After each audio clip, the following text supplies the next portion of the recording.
ഓം ശ്രീ സായിരാം. കാറിൽ ഡ്രൈവറും 10 വയസ്സായ ഒരു ബാലനും മാത്രം. കുട്ടി ഓടിക്കൊണ്ടിരിക്കുന്ന കാറിൽ കാഴ്ചകൾ കണ്ട് രസിച്ചിരിക്കുന്നു. പെട്ടെന്ന് കാർ ഒരു വശത്തേക്ക് നീങ്ങുന്നത് പോലെ കുട്ടിക്ക് തോന്നി. അവൻ അമ്പരപ്പോടെ ഡ്രൈവറെ നോക്കി. അദ്ദേഹം നല്ല ഉറക്കത്തിലാണ്. കുട്ടി ഉറക്കെ ഡ്രൈവറെ പേര് ചൊല്ലി വിളിച്ചു. അപ്പോഴേക്കും നിയന്ത്രണം വിട്ട കാർ സൈക്കിളിൽ പോവുകയായിരുന്ന ഒരാളെ ഇടിച്ചു തെറിപ്പിച്ചു.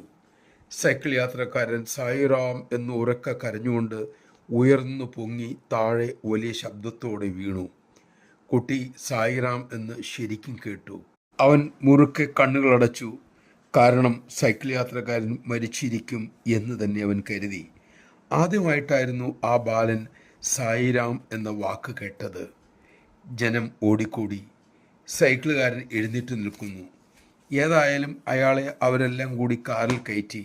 അങ്ങനെ അവർ ആശുപത്രിയിലെത്തി. ഡോക്ടർമാർ വിശദമായി പരിശോധിച്ചു. സൈക്കിൾ യാത്രക്കാരന് ഒരു മുറിവ് പോലും ഉണ്ടായിട്ടില്ലത്രേ.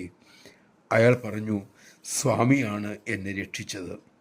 കുട്ടിയുടെ മനസ്സിൽ ആ വാക്കുകളും ശരിക്കും പതിഞ്ഞു. പിന്നീട് ആ കുട്ടി പഠിച്ച് മിടുക്കനായി, സായി ഭക്തനായി, ഡോക്ടറായി. ഭഗവത് സന്ദേശം പ്രചരിപ്പിക്കുകയാണ് തൻ്റെ ജീവിതത്തിൻ്റെ യഥാർത്ഥ ലക്ഷ്യം എന്നും അദ്ദേഹം തിരിച്ചറിഞ്ഞു. ജയ് സായിരാം. തിരുനാമജപത്തിന് ചെയ്യാനാകാത്തതായി യാതൊന്നുമില്ല.